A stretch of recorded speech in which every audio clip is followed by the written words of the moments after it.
The following takes place in the waning seconds of Game 1 of the NBA Finals. Final seconds, no fouls to give. Haliburton looking. Haliburton driving, pulls off, jump shot. It's good!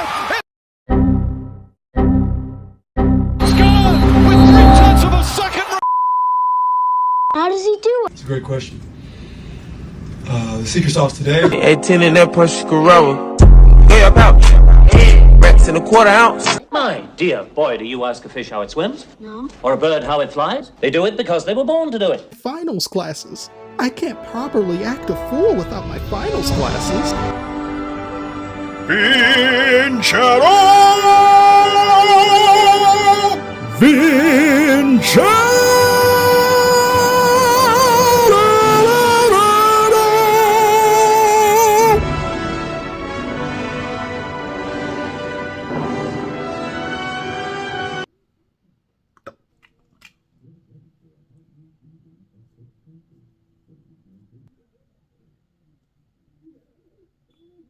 Hate it when that happens. Anyway. Message from Starfleet, Captain. Let's get to it. From now on, the New Year countdown should be called When the Haliballs Drop.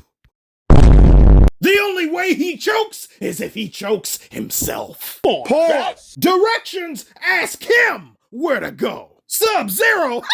More like suboptimal. Why would we need you when we got Hellcat Haliburton? Brother, is that you? We're all good. Probably the most underrated 12th pick of all time in NBA history. Yet we drafted Killian Hayes over Tyrese Haliburton.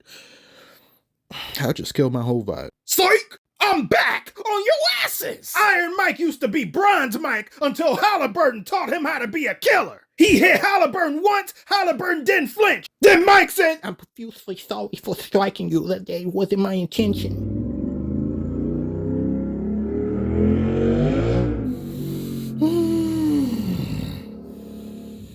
I wish nothing but bad things to come his way. I pray for that man's downfall every night. This is me every night before I go to sleep. Every single night I pray, and my prayers go unanswered.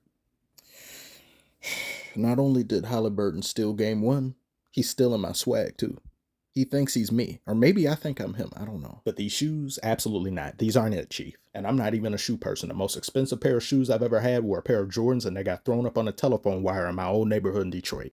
Never again, I said, but these membrane ones, these medulla oblongatas, not me, not ever. Ladies and gentlemen, not only do we have ourselves a series, we have cinema in store. This could be one.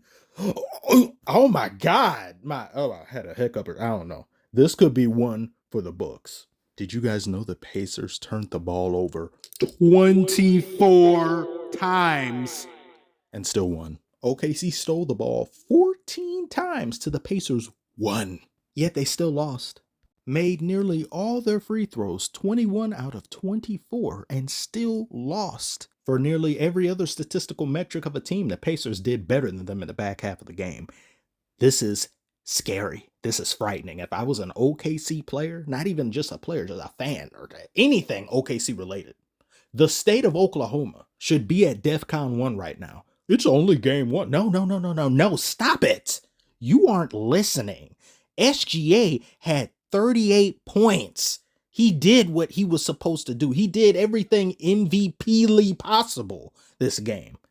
And they still lost. Except that last shot, though. You went from Shea to Shy Gilgeous-alexander on that last shot. And he missed bad, too. And I don't know why. He had a great look. SGA makes these in his sleep. Perhaps he can only make clutch shots in his dreams. Damn. Also, I thought this was funny. They were saying, where would you sit to watch the NBA Finals? What table would you sit at? Table full of streamers? Absolutely not. I'm kind of sick of streamers in general. Tired of it. Table C is tempting because Ice Spice is there. You know, we kind of have history. Our music is trash, though. But I'm not going to sit there because Kevin Hart is there. And I want to hear him talk like this the entire time we sit at the table. I don't want to hear that all day. LeBron and Jordan sitting at the same table. I feel like there would be no conversation between the two of them. Just silent animosity. Table G seems pretty pleasant, but Angel Reese may drop the utensils on the floor. I'm going to sit at table H because there's pizza over there. Also, I didn't like how this game was orchestrated. Not the game itself, but how it was presented. This didn't feel like an NBA Finals game. If not for the crowd dressed the way they were dressed, I wouldn't feel as though this game held any significant importance. Where's the finals logo? Where's someone to sing the national anthem? Where's the glitz and glam? Where's the gravitas? There's nothing here. Even when they came back from commercial break and said, we got some celebs sitting courtside, it's just Adam fucking Silver. Packed house, including NBA Commissioner Adam Silver. He can't be counted as a guest. That man is on the clock. Plus, he has to be there to present the winner with the trophy. This is overtime for him, if anything. Where is the mystique the playoffs and the finals used to have? Where's the aura? This is why I need to be in charge.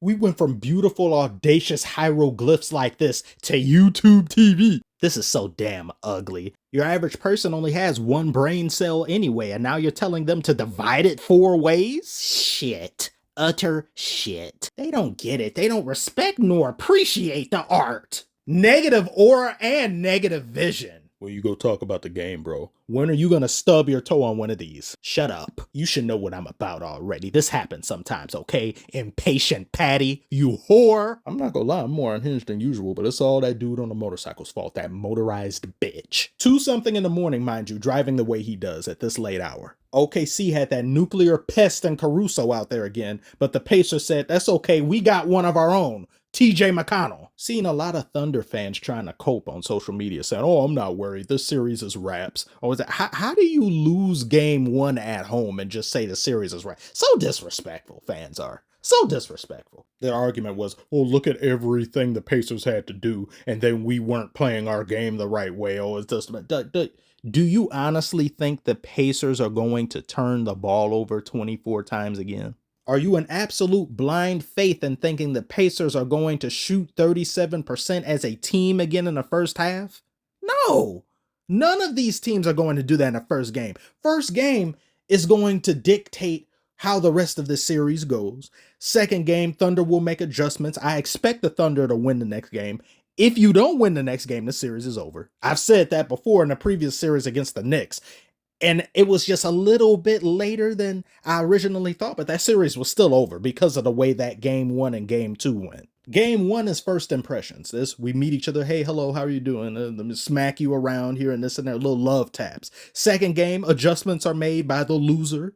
And then the third game, both teams start to settle in. It becomes more grit and grind. Not too many more adjustments can be made that haven't already been done. There aren't going to be any new surprises. It's going to be straight talent, prowess, determination, and will that will decide who wins the series. Thunder forced 19 turnovers in the first half. That's the most in 25 years in NBA Finals history. They spent nearly the entire game in the lead, yet the Pacers never let it get to them. They were completely unfazed by being down to the best defensive team and the best team in the NBA in the Thunder. If your opponent is that mentally unshakable, you are going to have to wring them dry. You are going to have to thoroughly trounce upon them. The dearly departed want to have a word with you, Thunder. They are trying to warn you about this team. Don't make the same mistakes as they did. Well, I mean, you kind of already did, but don't do it again. Haliburton didn't even have that good of a game. And he shot 2 of 7 from 3-point range. 14 points in total. He will play better than this. The same can be said for Siakam. The same can be said for Nembhard. And Nembhard, he did like the shots that he pulled off in the fourth quarter and just to bring them back. This Pacers team is easily the most hard-headed team in the league. They cannot be told they can't win. They cannot be told you just aren't good enough compared to your opponent. Doesn't matter to them. And the Thunder can't out deep the Pacers because the Pacers themselves are deep. This series is going to come down to whose stars can star more. Reed Richards had 2 of 9 and he ended the game with 6 points. You can't beat Dr. Doom with 6 points. Wallace was 3 of 9. Caruso, he didn't shoot it too well. 4 Thunder players with double figures compared to the Pacers 6. Lou Dort did some great defense on Haliburton, but Haliburton's passing and his facilitation, it can make up for him being locked down the way that he was or just put in a position of ineffectiveness. OKC did such a brilliant job defensively in the first half. It felt as though there wasn't a single pass the Pacers could pull off without there being some sort of disruption, somebody poking at the ball. Every other play, OKC involving themselves in whatever the Pacers tried to get off. But it ultimately just wasn't enough. There were multiple open threes the Thunder could have made down the stretch that very easily could have won them this game, but they just didn't go in. And you can't afford to do that in a close game situation with this Pacers team. They will make you pay and pay big for it. Please do not win game 2. If you lose game 2, I will be something different. You don't want that. This is really shaping up to be a beautiful series with some amazing basketball being played by both teams. And I'd like to hear what you have to say about it, as well as who would you like to win. Comment below and let me know. Like and subscribe if you are new, and thank you all so very much for tuning in, watching, and just being here and being you. And I will see you on the next one.